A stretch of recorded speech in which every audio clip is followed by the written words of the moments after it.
pas la première exposition. C'est ma deuxième, et la dernière était au mois de mai, donc c'est assez récent, mais je suis un récidiviste. Eh bien, ça donne de beaux résultats, avec une inspiration, toujours un petit peu la même, c'est-à-dire la mangrove.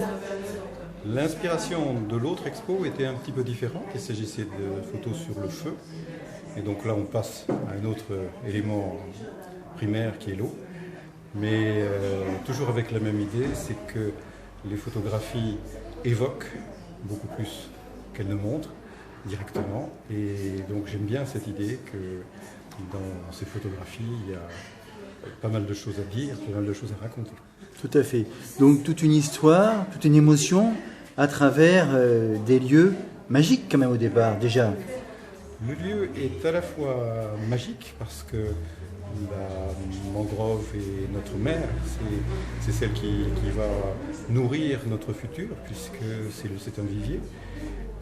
C'est aussi un endroit qui est sacré, qui est en particulier en Océanie, qui est reconnu pour contenir beaucoup d'esprit, au singulier et au pluriel. Par exemple, du chamanisme ou... Il y a des traditions qui disent que certains esprits de la mangrove peuvent nous prendre carrément, nous rendre fous. Ah oui, comme des feux follets, comme Voilà.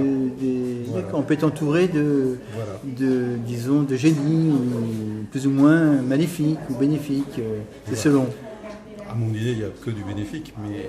D'accord. Vu à travers le regard du photographe. Voilà. En tout cas, voilà, c'est ce qui transparaît en tout cas. Voilà. C'est la beauté, donc on va voir, on va parler ensemble, d'ailleurs on va visiter un petit peu cette exposition si vous voulez bien. Mais avant, donc du cœur au cœur de la mangrove, et, si j'ose dire, il y a quand même un chemin très long. Vous étiez cardiologue. Oui. Vous l'êtes toujours encore, hein, de toute façon, parce qu'on ne garde pas, on perd pas comme ça pied avec une profession aussi passionnante. On se tient au courant, effectivement. courant. Mais je suis retraité depuis un an, D'accord. ce qui me permet de me consacrer à beaucoup de choses. Et en particulier, j'ai quelques amis qui sont déjà là d'Ensemble pour la planète, à l'écologie. D'accord. Et Ça, c'est là, votre... La mangrove est au cœur de l'écologie. En particulier, nous avons la plus belle mangrove du monde, qui fait partie du classement l'UNESCO, puisqu'elle fait partie du lagon. D'accord. Donc cette mangrove est classée. Et quand êtes-vous tombé amoureux de cet état, enfin de cette... De la Calédonie d'abord, il y a 20 ans. Oui, il y a 20 ans. Et puis ensuite de la nature calédonienne, bien évidemment. Évidemment. Et vous n'avez pas répondu à la question, donc du métier de cardiologue à la photo, il n'y a qu'un pas, si j'ose dire.